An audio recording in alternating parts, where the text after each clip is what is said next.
about the upcoming film. One second, the Omro Heist. Now, starting off the bat, just wanted to ask our director, Jamie, what inspired you to bring this film to fruition? Well, there's a set of circumstances that kind of happened to make this film come to life. The big thing, which Ken can speak to, is that Ken bought a bank. Uh, a big part of independent filmmaking is having a location that you can film it on. The more that it's in one location, the better. And we knew that we had access to this bank. So Simon Phillips, who plays the lead heavy in the movie, it was this is his baby. This is his idea. He went down and checked out the location, and then wrote a script based around what we had. And we're just huge fans of heist movies, all of them. This kind of you kind of hopefully feel that this movie is inspired by those films. But yeah, we just we make a lot of horror movies and stuff, but we really wanted to make a bank heist movie, and this was our opportunity. Okay, okay, that's amazing. Sorry if you see me moving a lot. I recently moved, so everything is still like brand new to me in my in my office. Now, I wanted to ask Anthony and Ken, what brought your what caught your attention to be part of this heist film? It was for me a sort of a long journey. Ken and I have known each other since our teen years. We started out doing, some acting together when we were teens in community theater. 5, 6 years ago, Yeah, just a few when years. we were teenagers. And, Apparently, they used to babysit Joe Biden. That's thanks true. again. But so that, just it's been a long relationship. We've always, sort of followed each other's careers, and while that was going on at the same time, Ken was dabbling in acting, but going to pharmacy school, and then eventually became a pharmacist. But always had, participated in the arts, a lot on stage and beyond. And he actually, years and years ago, when we first started out, he produced a stage play, Neil Simon play that I was a part of the cast. And 1976, I hired Tony as an actor. That was also sort of the beginning of it. Over the course of the years, then my career went to Chicago with theater, film, and television, and then eventually to New York and a little bit of Broadway, and as well as continuing to do film and theater. Ken had come back to me several times with projects, because then he eventually met Simon and Jamie, and we're working on some films. And he came to me a couple times to just get involved. And because of scheduling conflicts, it didn't work out. Finally, Omro Heist. I'm originally from Wisconsin as well, Milwaukee. And he said he had come to me about casting, was looking for an actress, young actress, to play the female Angelina lead, and asked me if I knew anybody in the state of Wisconsin, and I didn't, but I knew of an actress, Mackenzie Jones, who was in Chicago, and she then eventually auditioned for Ken and for Simon and Jamie, and then got on board. She was hired and got on board. Ken then circled back to me and said, "Hey, there's this role of this police chief, small town police chief, and what's your schedule look like? And I think you do a really good job with it. And would you be interested in doing it and being part of it?" Looked at it, read the script, and one of the things that was really appealing with what Simon had written, with Jamie's help, was that it was character driven, and that the characters themselves were complex and involved and had lots of layers. And then the other thing I did was I looked at trailers of films that Ken, Jamie, and Simon had put together, and the trailers were of high quality, and I could see, just that quality of the work and what they were doing and putting together. And I said, yeah, I want to climb on board. And it's led to, these continued relationships and expanding relationships, and, met more of the cast members. Al Diaz is who plays the bank manager as well. And, it's building a community and working together. And besides doing the work and creating, a film, cinematic piece of art. That's amazing words, Anthony. Now, Jamie, being the fact that you mentioned about independent films uh, go on a not as a particular big budget as other films, right? So filming in one location is very crucial, like that you can maintain a good use of the budget. But still, did you have any circumstances or issues while filming? Being the fact that you are in one location, but I imagine that weather or something might have affected the filming process. And I have to say, no, with this particular case, I mean, I've made 7 movies, and we definitely had all kinds of issues. Some films more than others, but this just ran perfectly. What we planned, the shoot, we got. Some days we were finished early. We shoot the movie in 8 days. Like we shot this movie in 8 days. All the scenes that are like the fire trucks and the cop cars, all that bit, every scene that was in that location was shot in one day. Which I mean, the two independent films to make it look the way, hopefully the way that ours look. It's a game, it's a trick, it's a parlor trick. I like to say. And for this, I tell you, like the entire community came together. The entire community helped us make this movie, and it was like a tight little family. I say the only thing that happened, I've been telling the story all morning in other interviews, is Simon locked us into one of the safes. We never had a key. And we were kind of like, we had no idea if we were going to be, if we have to call someone that's going to have to break the door open or whatever, and how long that would take. But we eventually got out, but it was a rough hour, let's say. I was ready to eat Simon. I I when I bought the bank building. I didn't buy a bank. I wish I could afford that, but I bought an abandoned bank building, which was in excellent condition, had a wonderful looking safe. Called Simon, told him to come down, same thing, look at it. He wrote the script. Along with the bank, they gave me this box full of keys. It weighed 50 pounds. Okay.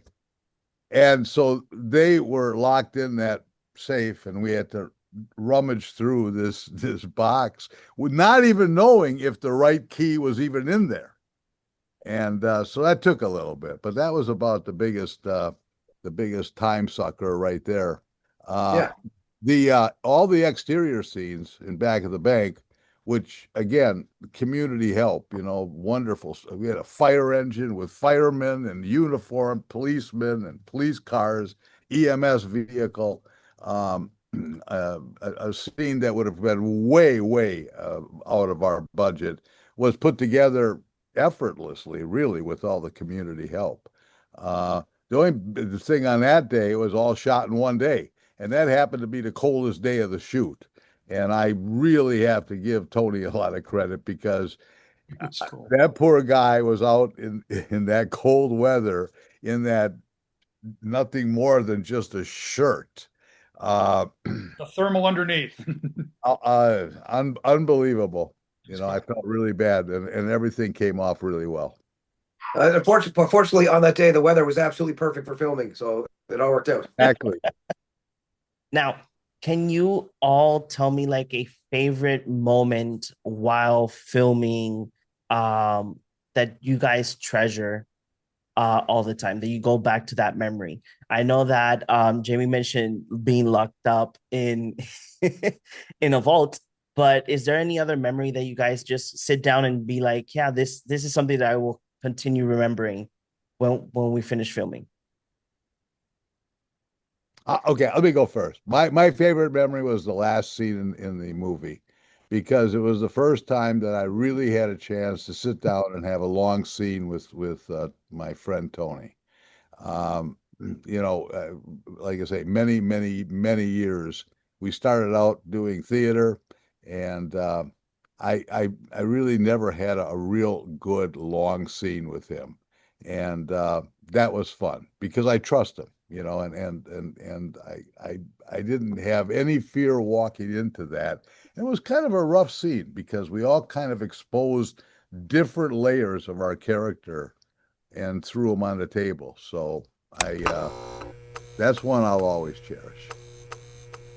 There was two for me. One was that we were behind the bank and shooting, and we were in the midst of shooting something, and I was barking out some orders, and I barked out an order, and the set stopped, and they didn't realize that I was acting in the scene, and so everybody reacted to the police chief, which I thought was amusing. And the other one was with Ken. I won't give it away in the plot point, but there's one of the many twists that happens in the film happened in the final scene, and so that was really a lot of fun to play. I overall I have many fond memories of the people that I worked with on the film. Probably the scene where Simon's taking the female hostage and going to set her free with a note. Simon and I had a lot of fun figuring out how to do that. It was kind of inspired by Fight Club. There's a scene in that movie that it mirrors what happens in that scene, and we played it completely differently from what Simon was intending. And he was kind of at first like, "Oh, this doesn't feel right," uh, but I had a hunch that if we did it this way, it would work. And we both really enjoy that scene. It's a bit of a longer scene. I think it's 5 or 6 minutes long, and it just really holds. It's just two people talking. There's so much tension in that scene, and just making that scene was a lot of fun. Yeah, Jamie, I've always wanted to ask you, why did we do that movie halftime in the smoke? Oh, why is the haze there? Yeah. Yeah, because it looks cool. Because movies look cool when they have haze. And also, too, one of the biggest challenges on this film for me was to make a bank look like a cinematic movie, which is not easy to do. It's a very boring, So sterile. sterile. It's so sterile looking. Yeah. There's this big space. Yeah, so you pump a little bit of atmosphere in there and you light it right, and hopefully it looks like a movie. And hopefully I did that. Oh, there was a bit of debate of how much haze we should have. But has anyone ever mentioned the haze? Ken, has anyone ever said, "Oh, the haze in that Nope. movie"? No, Nope. it's one of those things. I tell you, a good example. Unbelievable. If you watch the Queen Netflix show, what is it called? The Queen. The 6 seasons of the show. It's all about Queen Elizabeth. Yeah. But if you watch this any episode of that show, you will not believe how much haze is in every shot. Like it's overwhelming. Where clearly, and it's one of those things that like if you don't make movies, you don't even think about it. That somehow it looks like a movie. There's so many things throughout the history of how like lighting should be dark at the top and light at the bottom. If you shoot on if you can see a wall, the top of the wall should be dark and the bottom should have the light. And the reason being is that when they would have the boom pole, it would cast a shadow. So they had to do something to hide the boom pole from the wall. But it's like things like that, the haze, this lighting I'm talking about, it becomes what cinema looks like. So if you remove it, all of a sudden people are like this isn't a movie. But if you put it in, they forget that they're watching a movie because it's absorbing them somehow. Same reason why we shoot 24 frames a second is like if you shoot it any other frame, it doesn't look right. Okay, that's amazing to know. Now, I wanted to ask Jamie, something that caught my eye on throughout the film was the coloring. It has like this type of like sepia type of coloring. Why choose those tones for the film? It's a bit subconscious, really, but like, so this movie looks dramatically different from any of my other movies. And I was going for kind of like a 1970s Polaroid kind of feel to it, kind of showing that the town is an idea of the past, if that makes any sense. Like it is now, but it's also it kind of lives in the past a little bit. This is an all small town, small ways of thinking, and that I was trying to capture like kind of that kind of time period, but make it modern at the same time. It's like a lot of movies now are shot on these really high tech RE Sony Venice cameras, and they're really clean and pristine. And what they're doing is they're taking old glass from the 1960s lenses to dirty up the image, and I don't have access to those lenses to do that. So I try to do this really with the color grade. Okay. And I wanted to feel like it's the certain kind of world, a certain time and place that looked different from anything else that I had made. And Ken, Anthony, you guys played two major roles throughout the film. Were there any traits of your characters that you felt connected while filming, or as well when you were reading the script for the first time? Well, the character of the police chief D.W. Johnson and the mayor is a long-term relationship. They've known each other for a while. Same thing with the police chief and the bank manager, as well as people in that same small town. It's small town. Everybody knows one another. Because of the relationship that I had with Ken, he was talking about, we had shared a stage a couple times and done that, and we had this opportunity to do that one big scene at the end, but we had multiple scenes throughout as well. It is having a long-term relationship with the person that you're working with helps to fill that out. The other thing for me was a relationship with the actor Dimir Kovac, who played my son. I have a son. I know what it's like to be a father. And so, it is, the dynamic that works within that relationship, the father doing his fatherly thing, offering advice, or then getting angry with his son, the relationship that it just builds layering. It builds complexity in how they view one another. And then eventually, as things go along, the respect that the father feels for the son, they flip positions and yet work in tandem. It was, it's wonderful and complex that was built into the script that Simon had written as well. So there's all that different layering that you can play in. What you want as an actor is you want as many obstacles as you can that you have to overcome. That's what translates onto the screen as well, is that when you see an actor in the actor's process working through that to ultimately try and solve the problems that are there contained within the script and the through line of character. I feel the same. I came from a larger city, Milwaukee, and moved up to Omro almost 30 years ago. So when I first got here, I was the big city guy coming into Omro, and the local pharmacist. And so I had to portray a little bit. I found out that by portraying just a little bit more flamboyance, I could get people's attention and draw people to me. Too much flamboyance would, of course, push them away. So I found that middle part, and here I was able to do that. And I'm not that way anymore, but I was able to do it like I had remembered doing it, and using that to my advantage, because I definitely was not the person I was portraying many times on the screen. And but again, that was partly greatly due to Simon's writing and giving me the challenges of being 2 or 3 different personalities in one. That's amazing. So this would be my final question for each and one of you. If you could describe the Omro Heist film with one word, what would it be? Oh, that's a good question. Exciting. Complex. Okay. Ken?